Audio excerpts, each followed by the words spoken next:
alcoholismo. Así que les cuento. Érase una vez dos hermanos gemelos que fueron criados en un mismo hogar por un mismo papá. Compartieron la misma experiencia de crecer bajo los golpes de un papá alcohólico, autoritario e irresponsable, que fácilmente tenía problemas con la policía. Uno de los hermanos dejó el colegio y se convirtió en alcohólico, igual que su papá. Actuaba como su papá, se casó, tuvo hijos y también maltrataba a su esposa e hijos. Apenas trabajaba y también tenía muchos problemas con la policía. Una vez le preguntaron por qué actuaba de esa manera y él contestó: con un papá y con una infancia con la que tuve, ¿cómo podía ser diferente? El otro hermano dice que a pesar de la crianza difícil que tuvo, nunca dejó el colegio. Se casó y era un esposo ejemplar y un buen padre. Se volvió un empresario exitoso y un hombre de valores íntegros que ayudaba mucho a su comunidad. Un día le preguntaron a qué acreditaba todo su éxito y él respondió: con el papá y la infancia con la que había crecido, ¿cómo podía ser distinto? Todos en distintas medidas excusamos nuestro comportamiento echándole la culpa a la experiencia que vivimos, que no dependían de nosotros. Nosotros sacamos la responsabilidad de encima, culpando a nuestro pasado. Lo que nos está olvidando es que no importa lo que hicieron, no importa lo que hacen o lo que te hicieron. Lo que importa es lo que decides tú. Tú no eres responsable de lo que pasó, pero sí eres 100% responsable de cómo respondes a tu experiencia. Hagamos que la experiencia del pasado sea una excusa para nuestro éxito. Y de eso me gustaría hablar. Estuvimos viendo esto de poder juntarnos y poder compartir, como les decía al principio, que estuvimos mucho tiempo solas, estuvimos mucho tiempo sin poder compartir con otras hermanas lo que nos estaba pasando y cómo compartir esta fe y cómo seguir los pasos que tenían a este nuevo cambio. Entonces, cuando surgió esta necesidad, porque es una necesidad, de poder juntarnos y poder compartir nuestras experiencias, tanto para las que ya estábamos hace tiempo, como las que venían, las que estaban comenzando, dijimos, ¿por dónde empezamos? Hay tantos temas para hablar, hay tantos temas que nos preocupan como mujeres, pero a mí me ardía el corazón con un tema que se llama la identidad. ¿Sí? Y eso es lo que quisiera hablar, identidad. ¿Quiénes somos? Vamos a pasar un power, así lo podemos leer entre todas y podemos ver y se hace más dinámico. Vamos a ahondar de dónde viene nuestra identidad. ¿Sí? Dice, lo que tienes al nacer es lo que heredamos de tus padres. ¿Quién eres? ¿Quiénes fueron tus padres? ¿Qué opción hay de saber quién soy? ¿De dónde venimos? ¿Por qué nos llamamos como nos llamamos? ¿Comemos lo que comemos y vestimos como vestimos? ¿Por qué creemos lo que creemos? Siguiente. Definición de identidad. Del latín, esto es un poquito pesadito, pero es importante que indaguemos cuál es la profundidad, de dónde viene, qué significa identidad, para que nosotras podamos ver de dónde somos y quiénes somos. Del latín identitas. La identidad es el conjunto de rasgos propios de un individuo o de una comunidad. Estos rasgos caracterizan al sujeto o a la colectividad frente a los demás. Por ejemplo, el mate forma parte de la identidad rioplatense. Una persona tiene derecho a conocer su pasado para defender su identidad. Continuamos. Definición de identidad. Continuamos. La voz de identidad proviene del latín, identitas, y de la entrada idem, que significa lo mismo. Cuando se habla de identidad, generalmente podemos estar haciendo referencia a una serie de rasgos, atributos, características propias de una persona, sujeto o inclusive de un grupo de ellos que logran diferenciarlos de los demás. Uno puede decir, ellos son uruguayos, ellos son paraguayos, ellos son argentinos. Uno puede identificar de dónde son. ¿Van entendiendo? Amén. Seguimos. Por su parte, la identidad también alude a aquella apreciación o percepción que cada individuo tiene sobre sí mismo, en comparación con otros, que puede incluir además de la percepción toda una colectividad, o sea que no solamente individualmente, sino que un grupo de personas se caracterizan en la diferencia. No solamente yo puedo ser diferente, sino que un grupo, ¿sí? Como una nación, una sociedad, un barrio. Hemos tenido conocimiento que hay barrios de paraguayos, de brasileros, de cubanos. Bueno, ahí vamos entendiendo.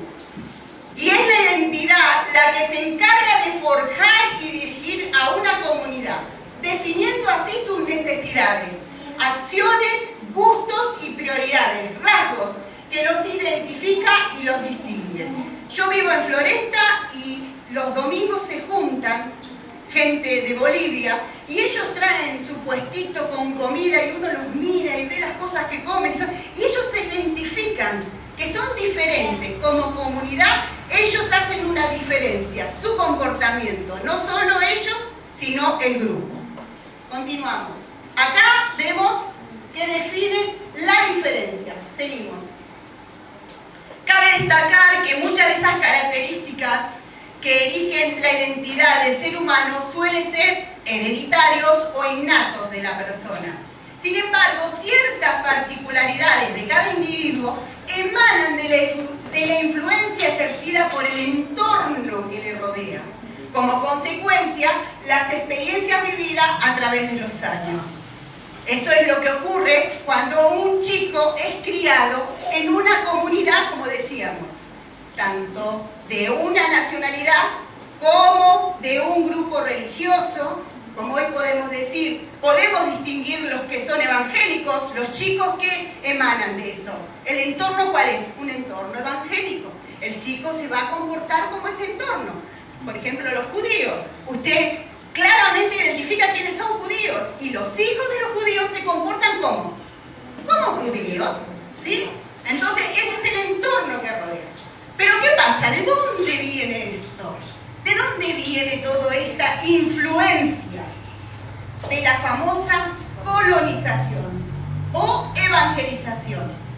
¿Cuántas de nosotras hemos estudiado en la primaria, en la secundaria? Acá hay dos maestras que lo pueden aseverar, de la famosa colonización.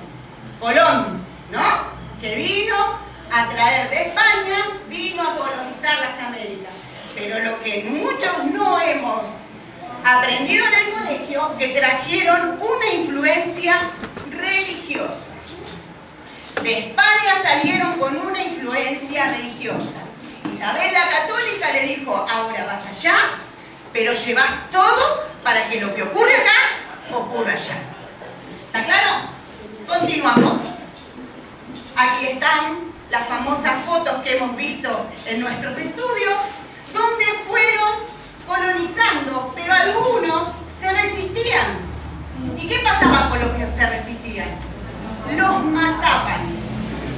O te acercás con nosotros, o no es que te dejamos aparte, no, fuera, no hay opción. Y así fue como fueron cambiando. El indígena fue adaptándose hasta que fue uno más de ellos. Continuamos. Resistencia a la pérdida de identidad.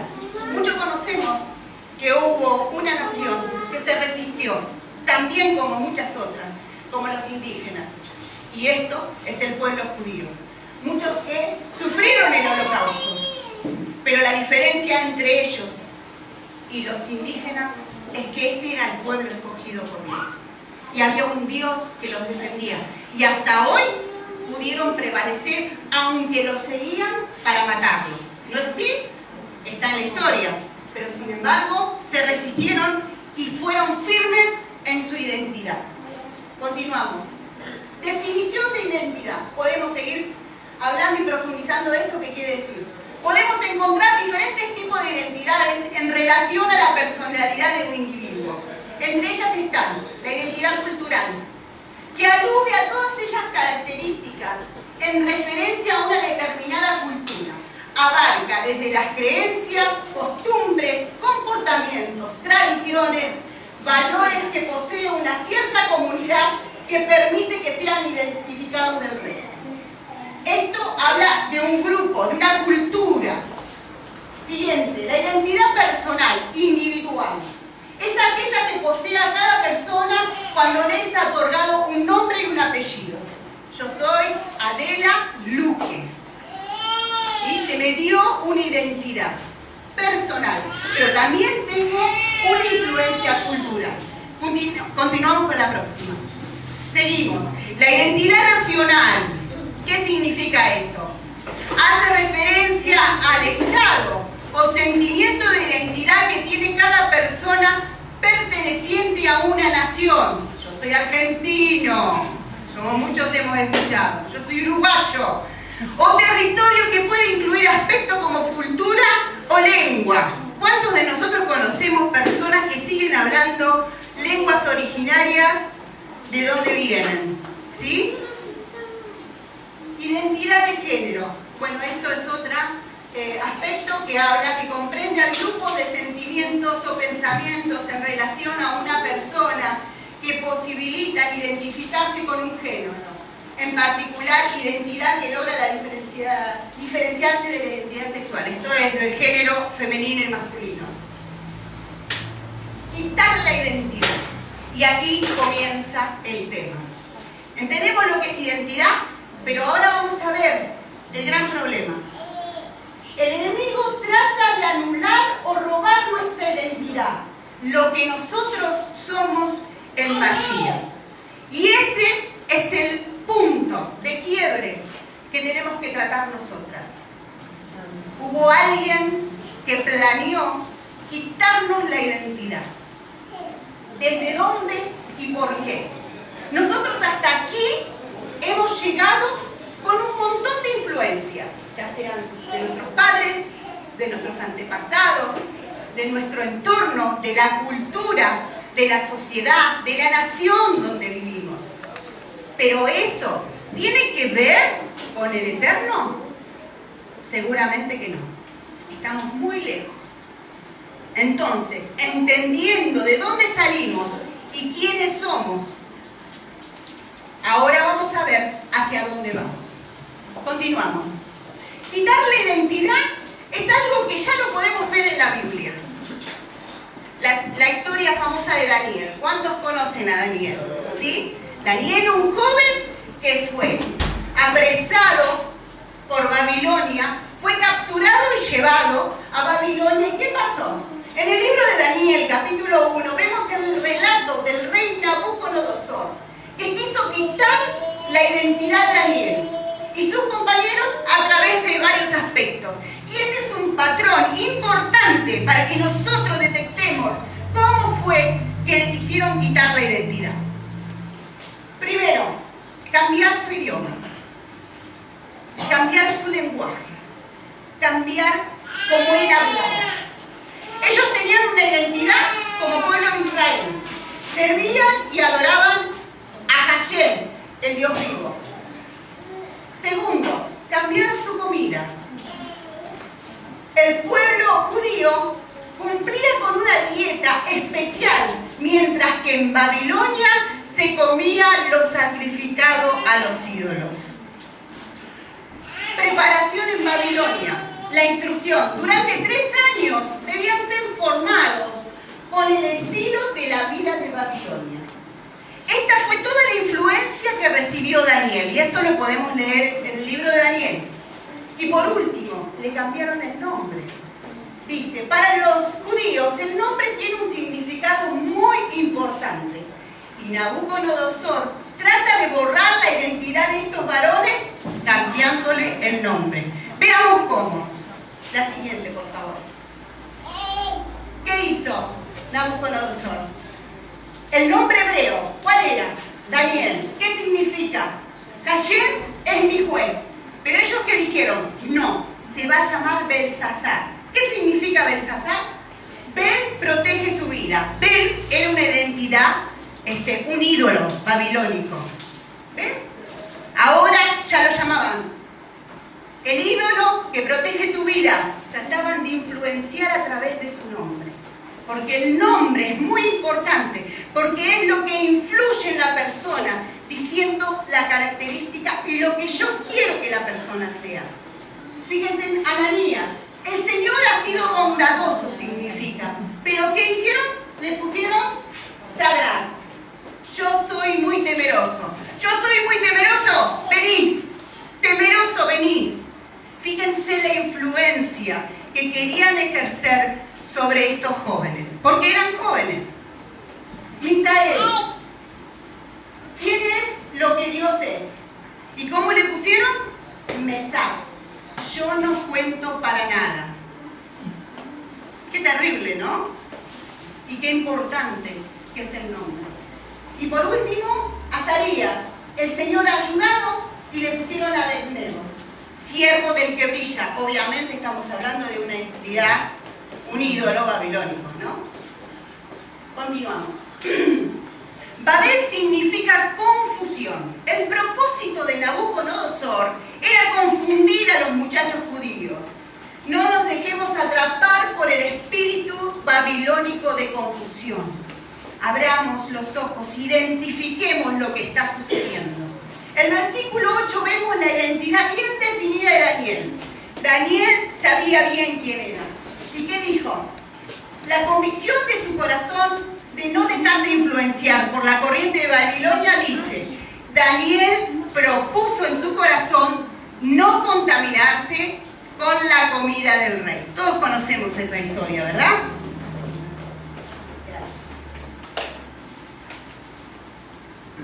Siguiente. Asimilación, dieta bíblica.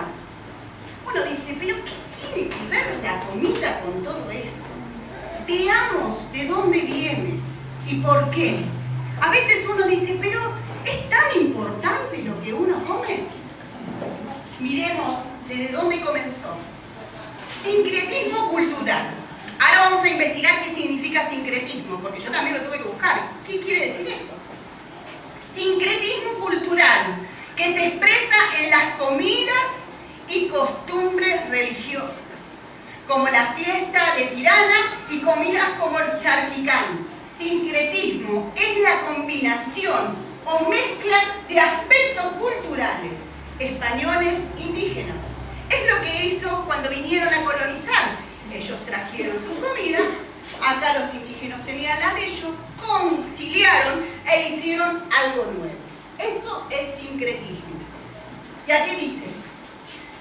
Muy bien, lo veo. Enriquecimiento de la dieta alimentaria. Sí, si podés. Porque no lo dice, enriquecimiento de la dieta alimentaria. Los españoles trajeron a América plantas y animales que cambiaron para siempre la dieta americana.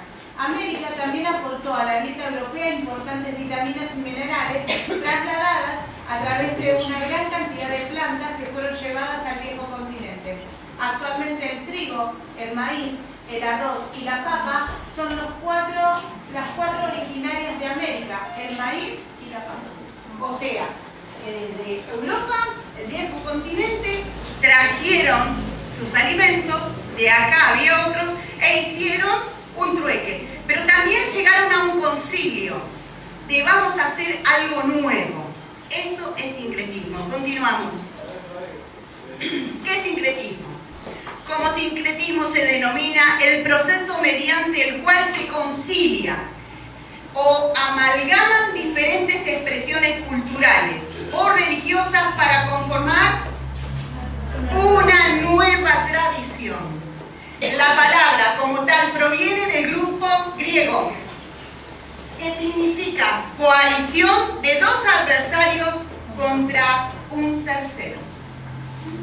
se ponen de acuerdo para ir en contra de un tercero. Y recuerden esto, porque más adelante lo vamos a ver. El sincretismo religioso es el producto de la unión de dos tradiciones religiosas diferentes que se asimilan mutuamente, se unen, dando como resultado el nacimiento de un nuevo culto con elementos y productos de ambos. Y esto lo podemos ver, porque el catolicismo tiene muchos ídolos que si vemos en otras religiones que son los mismos, pero con distintos nombres. La Virgen, la Imagen. ¿Sí?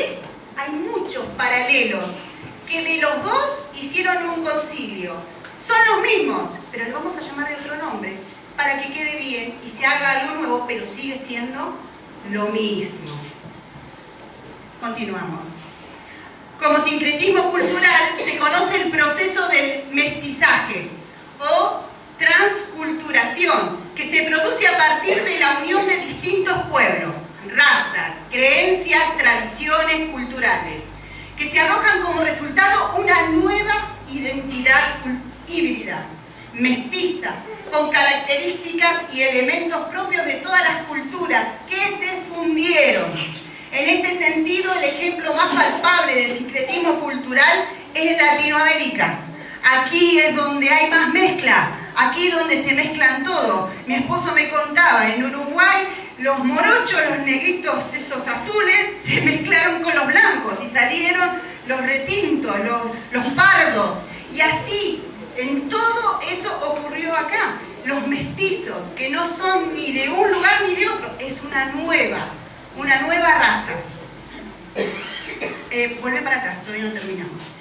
Este es el sentido, el ejemplo, bueno, dijimos en Latinoamérica, más específicamente las naciones heredadas del dominio de Portugal y España, donde se vivió un largo proceso de mestizaje o fusión cultural. Y ahora vamos a ver uno de los más conocidos por nosotras hoy en día, donde se hizo el cambio. La siguiente. ¿Jesús o Yeshua? ¿Se acuerdan lo primero que hacían? ¿Qué se le cambiaba? El nombre. Vamos a buscar algo para cambiar, para mezclar, para ser diferente. Siguiente. Aquí tenemos. ¿Quién es Jesús? Un romano. ¿Qué le hicieron? Le cambiaron el nombre. ¿Qué hace este Jesús? Come todo. Porque eso lo hemos escuchado. No hay problema. Todo lo que hay en la carnicería podés ir y comer. ¿Sí? No dice lo que dice. Dice otra cosa. No era lo que parece. No es eso. Él decía otra cosa. Es lo que nos dijeron, lo que nos enseñaron. Y lo siguiente, se viste identificado ¿con quién? Con Roma. ¿Qué dijeron tantas veces? El alfa y el omega. ¿Esto qué es? ¿Idioma qué? Griego. ¿No era Yeshua judío? Qué raro, ¿no? ¿Un judío hablando griego? Acá hubo algo raro. Siguiente. Pruebas de no tener identidad. ¿Cómo sabemos que nosotros no tenemos una verdadera identidad? Y aquí lo podemos comprobar. No guardamos ninguna de las fiestas bíblicas. Una de las primeras pruebas que se nos presentó a nosotras. No guardábamos ninguna de las fiestas.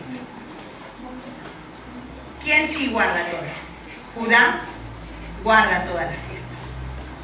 ¿Adoraste a cuánto ídolo había? A veces de yeso, a veces de carne y hueso. ¿Es así? Judá adoró al único Dios y verdadero. Y aquí hay un pasaje donde el mismo Yeshua habla y dice: vosotros adoráis lo que no sabéis. Nosotros adoramos lo que sabemos. ¿Por qué Yeshua no dice yo adoro lo que sí sé? Él no dijo yo, dijo nosotros. ¿Quién era Yeshua? Judío, ¿no? Era un judío. Entonces él está plantando una diferencia. Hay un pueblo que sí sabe cómo adorar. Y de esto es lo que se trata. Todo lleva a la adoración. Todo influencia, el sincretismo y toda la colonización y la evangelización que hemos recibido cada una de nosotras es para llevarnos a adorar. Ya sea una entidad, una persona, una sociedad, podríamos decirle un sistema, pero siempre es llevarnos a adorar. Sin embargo, nosotros adoramos lo que sabemos, porque la salvación viene de los judíos. Y esto no lo dijo Pablo, no lo dijo un apóstol, lo dijo Yeshua. Continuemos. Tenemos el problema, ¿sí? Nos entendemos que hemos sido asimilados, que nacimos en la asimilación, que nacimos en una cultura mezclada, con una influencia que era contraria al pueblo de Dios. ¿Cómo hacemos para salir de esto?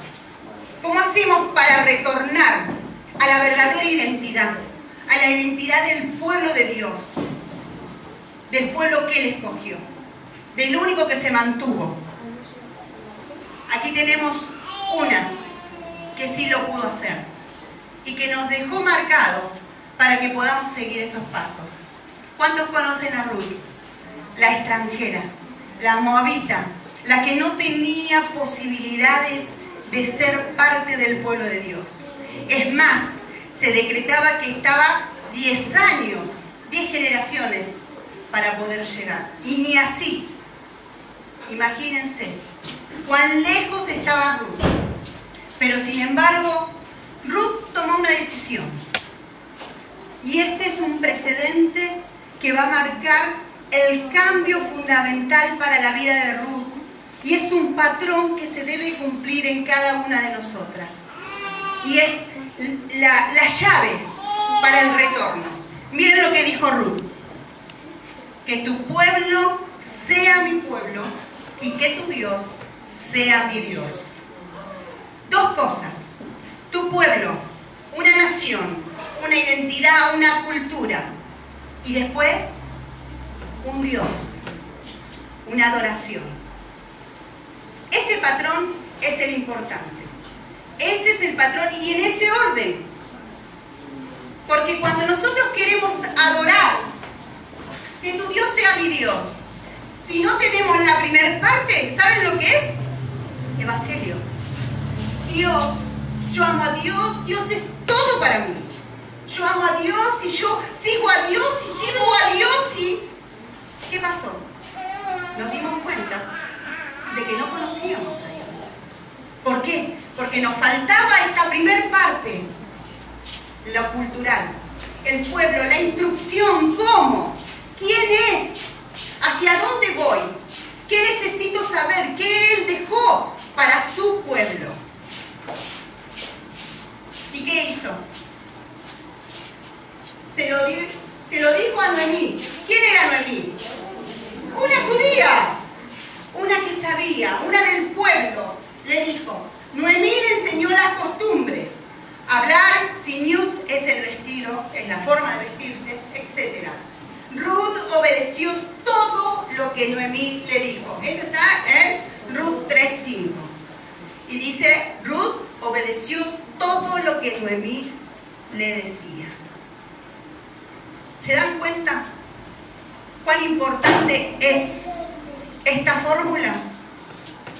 Que no estamos haciendo algo individual, sino que necesitamos primeramente identificarnos con un pueblo, con una ciudadanía, con una instrucción, con un comportamiento, para después poder llegar a la adoración correcta y no quedarnos con lo superficial que tuvimos durante tanto tiempo y que nos dejó tan vacías y tan defraudadas por tanto tiempo. Vamos a continuar. Aquí vemos esta imagen donde Ruth, todas conocemos, que salió a espigar. Pero Ruth, para salir a espigar, necesitaba ser instruida por Noemí, porque no se podía espigar en cualquier lado.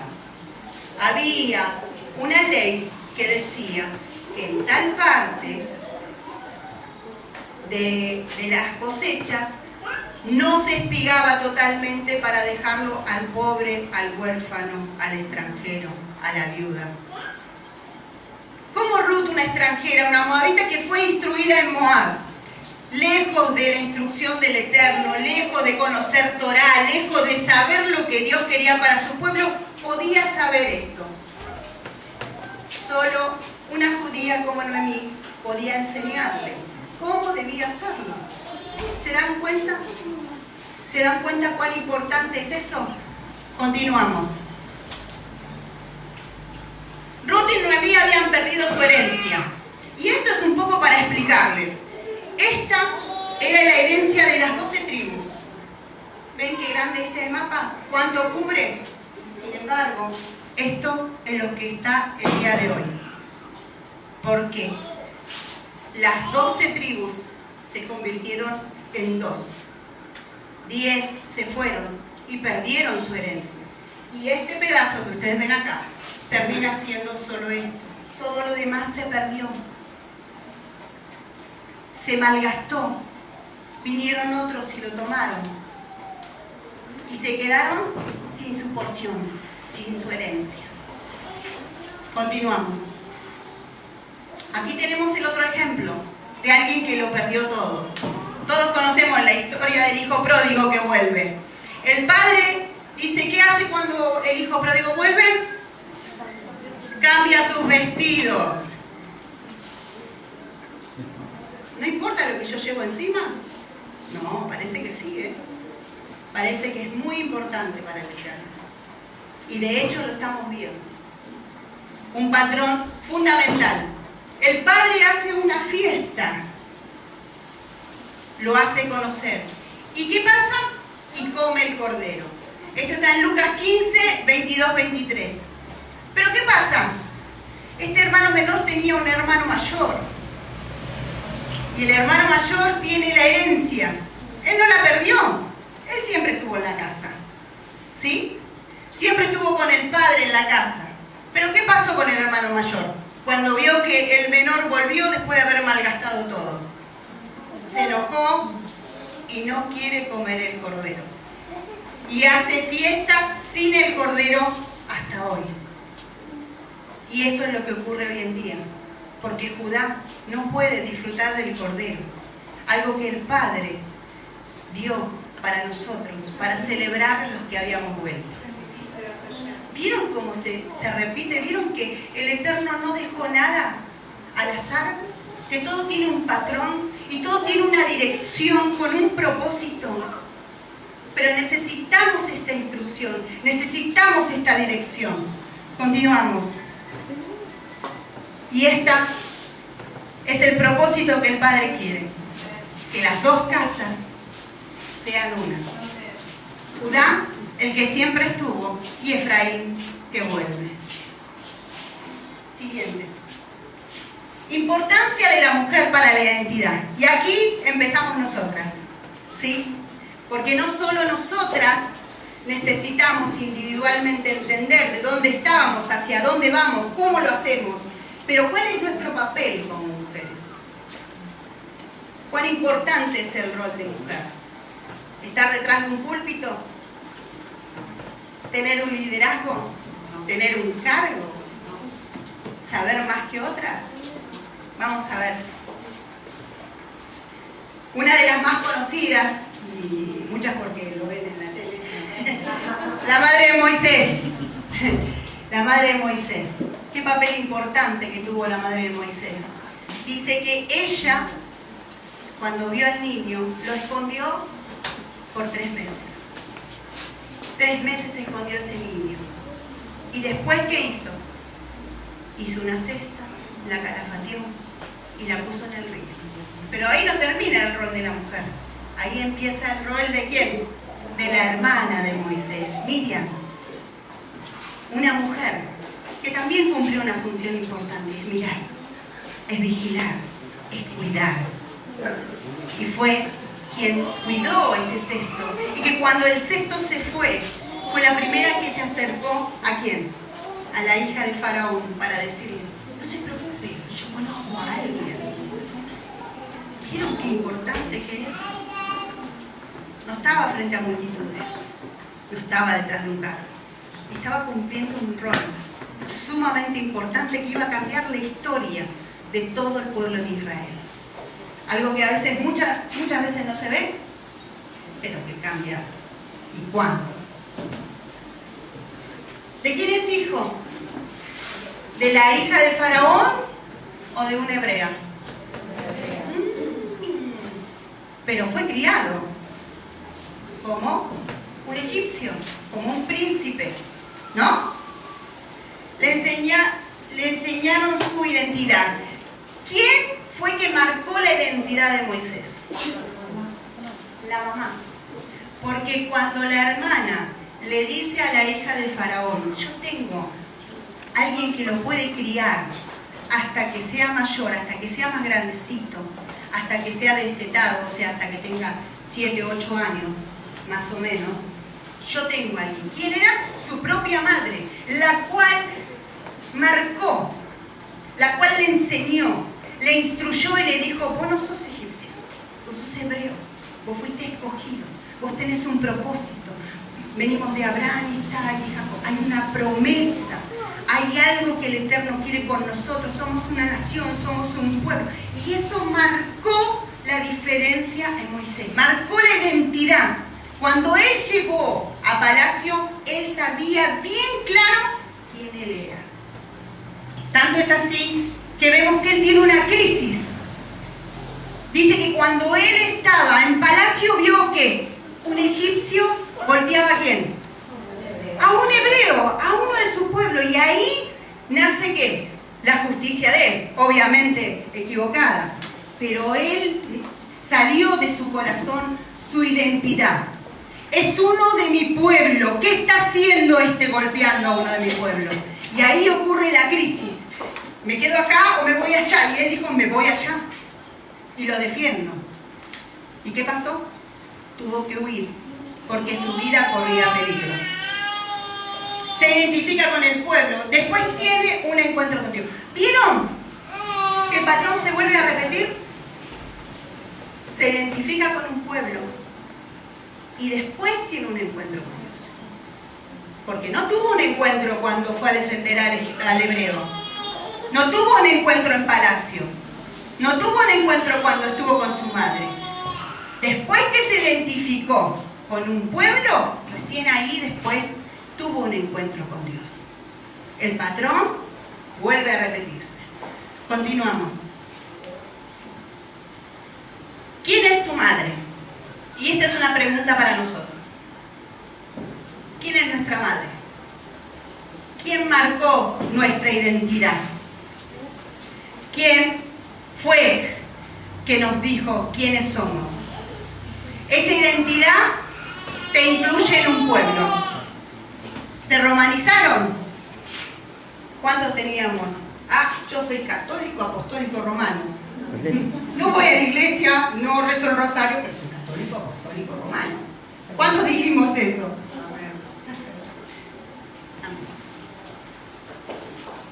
Los ojos artificiales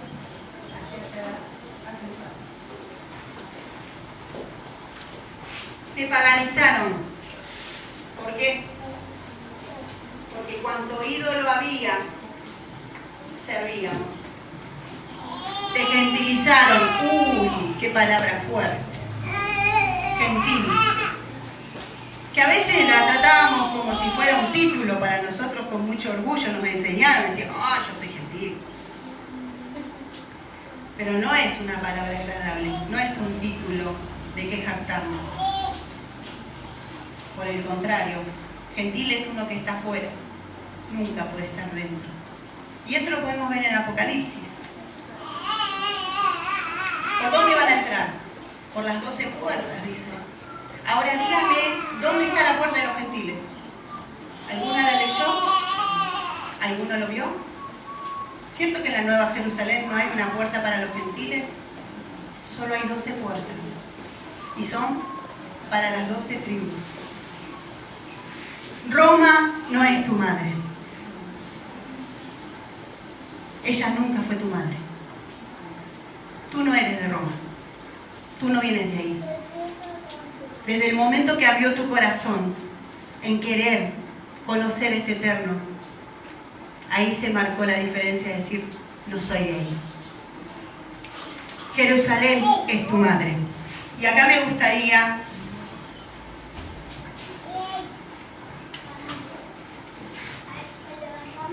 compartir. Dios no es individual, Él tiene un pueblo.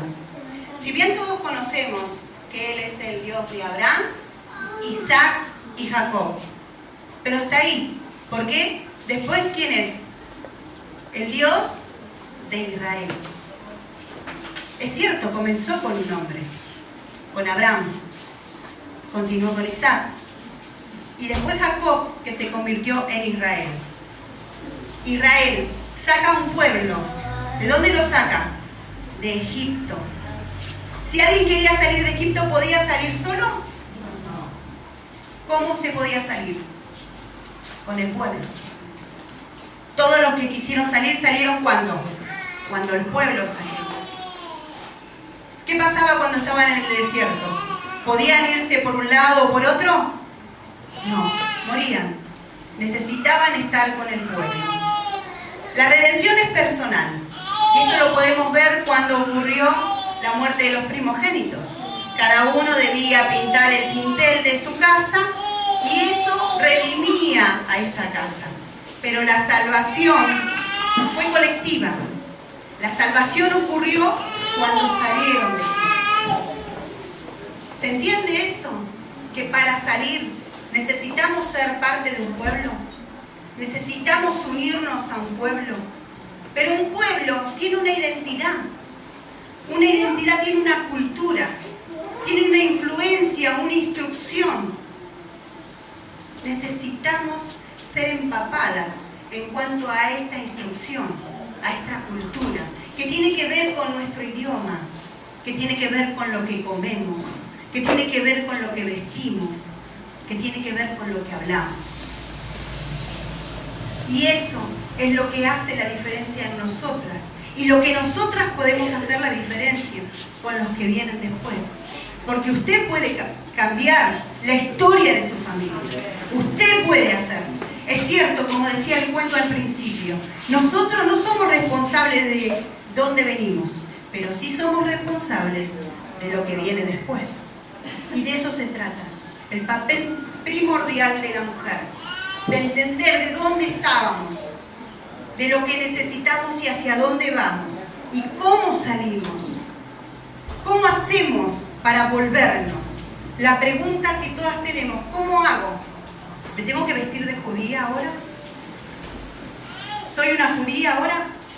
No, no necesitamos ser judíos, porque nosotros somos Efraín, somos de las 10 tribus, que se perdieron, que se asimilaron, que se dejaron influenciar, que fuimos tras todo lo que nos decían, que empezamos a comer otras cosas, que empezamos a hablar de otra manera, que empezamos a vestirnos de otra manera. Y así fuimos perdiendo quiénes éramos, hasta que un día alguien silbó, alguien nos cantó, y en nuestro corazón ardió un deseo y dijo, esto lo conozco, esto es para mí, siento que algo me llama, lo que tenía no es verdadero, esto es verdadero, yo necesito esto, quiero esto, pero ¿cómo hago? ¿Cómo hago para que esto sea mío? ¿Cómo hago para que cambie mi historia y la de mi familia? Ese es este patrón que habíamos hablado. Tu pueblo será mi pueblo y tu Dios será mi Dios. Veamos una de las historias de Brija de allá, o mal llamado Nuevo Testamento, en Timoteo. En 2 de Timoteo 1:5 dice, tu abuela y tu madre. Pablo reconoce la influencia de una abuela y de una madre. que influenciaron en Timoteo, que a pesar de tener un padre que era gentil, él había sido marcado e identificado por la influencia ¿de quién? ¿Y quiénes eran ellas? Mujeres. Mujeres. Mujeres que edificaron en su casa, a pesar de la oposición, a pesar de que muchas veces se hace difícil, pero podés marcar la diferencia. Jerusalén es tu madre. ¿Y cómo podemos aseverar que esto es así? Alguien, por favor, que me busque Gálatas 4:26 y otra que me busque Hebreos 12:22. Y ya vamos a ir terminando.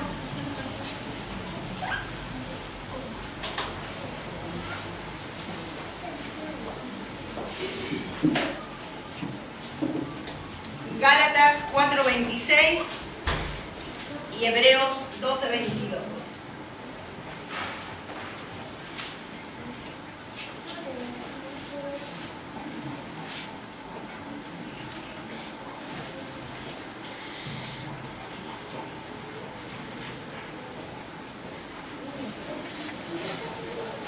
¿La que lo tienen?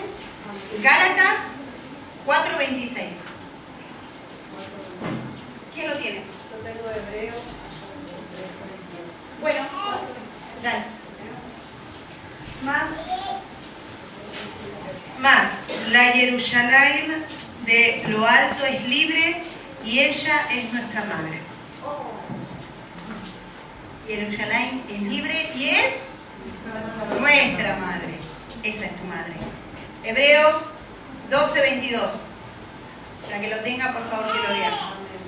Sino que os habéis acercado al monte de Sión, a la ciudad del río vivo, Jerusalén, la celestial, a la compañía de muchos millares de ángeles. A la ciudad del Dios vivo. ¿Cuál es la ciudad del Dios vivo? Está claro. Que hay un pueblo que el Dios vivo dijo, ese es mi pueblo. Y esa es nuestra madre. De ahí tiene que venir nuestra identidad. Hacia ahí tenemos que volver. Si la mujer no tiene claro la identidad, lamentablemente su casa no tiene futuro. Y por eso es tan importante, hermanas queridas, entender que si bien hay mucha mezcla que asimilamos durante tantos años, hay tanta mezcolanza, hay tanta confusión en nuestra mente, en nuestra influencia, lo que nos dijo mamá, lo que nos dijo papá, lo que decían nuestros abuelos, lo que decían en nuestro barrio, aún en la iglesia donde íbamos, nos dijeron tantas cosas. Pero claramente hay un solo pueblo que está como el único que seguía al Dios vivo. Y nuestra madre es Jerusalén. En la cultura del pueblo de Dios es muy importante la mujer. Como decíamos hace un rato, no la que tiene un título, no la que tiene un cargo, no la que es visible, sino la mujer sabia que edifica la casa. Esa sí la vamos a leer. Y estoy segura que muchas de ustedes lo escuchan cada Shabbat. Mujeres sabias que edifican su casa. Mujer virtuosa, ¿quién la hallará? ¿Vieron qué importante es la mujer? Tenemos que salir del paradigma que tantos años nos dijeron, de ser quizás muy visibles, pero que lamentablemente con un rol muy equivocado, muy errado, muy hueco. Podíamos estar arriba de un púlpito, podíamos cantar, podíamos hablar muy lindo, pero mientras tanto en nuestros hogares nuestros hijos se perdían. Teníamos conflictos cada vez que volvíamos. No entendíamos por qué si decíamos servir al Dios vivo, nos pasaban las cosas que nos pasaban y no entendíamos por qué cada vez perdíamos más. Y parecía que hablábamos dos idiomas diferentes. Y nos decían, no te preocupes, ocúpate de Dios, que Dios se ocupa de tu casa. Pero ¿dónde está eso? ¿Dónde está en la Biblia? ¿Dónde está en la Torá? ¿Dónde dice? Cuando Deuteronomio 6:4 dice, y estas palabras que te mando hoy, las repetirás a tus hijos y hablarás de ellas estando en tu casa y andando por el camino, al levantarte y al acostarte. ¿A quién le mandó a hablar? ¿A quién le mandó a instruir? ¿A la maestra de escuelita? ¿Al pastor? ¿A la diaconisa? A nosotras. A nosotras, las que pasamos más tiempo con nuestros hijos. Porque ese es el rol fundamental. Pero si nosotros no entendemos quiénes somos y hacia dónde vamos y cuál es la cultura, cuál es nuestra identidad verdadera, quién es nuestra madre verdadera, si no recibimos la instrucción adecuada, si no nos volvemos, como dijo Ruth, haré todo lo que me digas.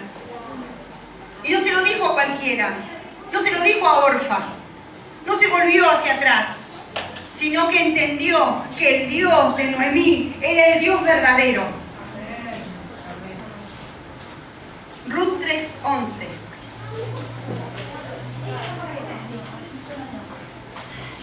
Algo maravilloso que dice ahí. Vos le dice, toda la gente de mi pueblo. ¿Quién era vos? Que redimió, pero ¿qué ciudadanía tenía vos? ¡Judío! ¿Qué le dijo? Toda la gente de mi pueblo sabe que eres mujer virtuosa. ¿Por qué todo el pueblo pudo reconocer que era una mujer virtuosa? Porque Noemí dice, en el 3:5, antes de este que leímos, dice, haré todo lo que tú me mandes. Eso le dijo Ruth, ¿a quién? A Noemí. ¿Y Noemí quién era? Judía. Necesitaba la instrucción. Necesitaba que quien no se fue de la casa, quien conoce el protocolo, quien sabe quién es el Dios verdadero, quien sabe la instrucción, quien conoce la palabra, pueda dirigirnos. Y es lo que nosotras necesitamos. Entender que fuimos ese hijo pródigo que perdió la herencia, pero que queremos volver a la casa, pero necesitamos del hermano mayor que nos enseñe.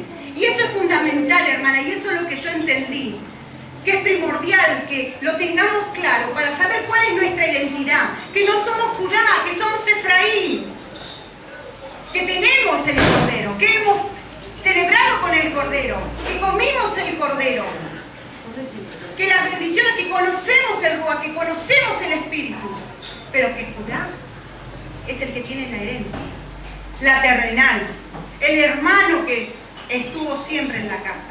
La nuestra todavía es espiritual, porque todavía nuestra ciudadanía es espiritual, porque no puede ser terrenal porque perdimos. ¿Recuerdan el mapa? Perdimos lo terrenal, pero cuando vuelva el Mashiach, ahí nos va a traer de todos los rincones y nos va a dar nuestro lugar en la Nueva Jerusalén. ¿Vos? Gracias.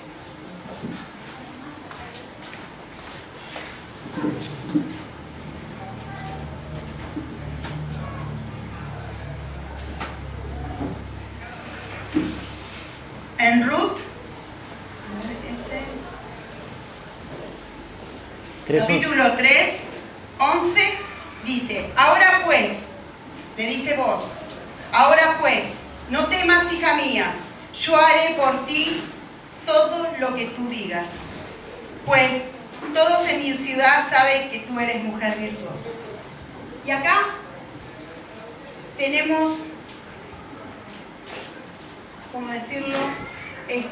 La imagen de vos representa a Yeshua. Y esta es la llave para nosotras, la llave para poder lograr todas aquellas cosas que no podemos lograr solas. Miren lo que le dice 3:5, haré todo lo que tú me mandes.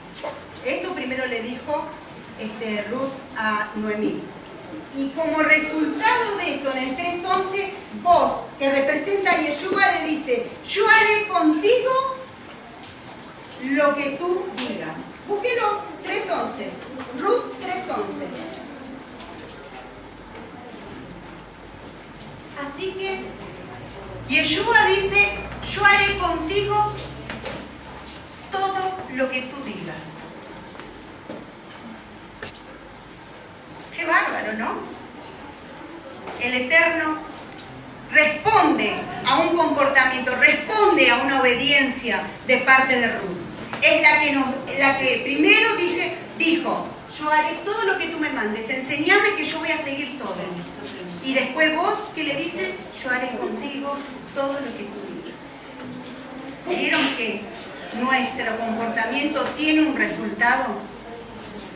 Toda la gente de mi pueblo sabe que eres mujer virtuosa. Y de esto se trata, hermanas. Y este es el tema que yo quería tratar con ustedes. Nuevamente lo repito. ¿De dónde venimos? ¿En dónde estábamos? ¿Hacia dónde tenemos que ir? ¿Cómo debemos hacerlo? ¿Y cuál es el resultado? Haré contigo todo lo que tú me mandes. Y cuando vos puedas pedirle al Eterno, Señor, necesito tanto que mi esposo venga. Necesito tanto que mis hijos te conozcan. Necesito tanto que mi familia sea parte de este pueblo. ¿Usted cree que el Eterno no va a escuchar? ¿Usted cree que Yeshua no va a responder? Es momento de que reflexionemos y de que a partir de esto podamos recibir la instrucción que el Eterno marcó para que podamos ser de un pueblo y podamos adorar al único Dios. Yo le voy a poder pedir que inclinen sus cabezas, cierren sus ojos y que desde ahí donde están puedan abrir su corazón y decirle al Eterno, no con mis palabras, sino con las de ustedes, entendiendo quiénes somos, de dónde venimos y que ya no queremos estar como estábamos, que queremos una realidad, algo genuino, queremos ser parte de este pueblo escogido por Dios, que no queremos estar lejos ni ajenas, sino que queremos ser parte de su pueblo y queremos recibir los beneficios de ser llamadas hijas de Dios.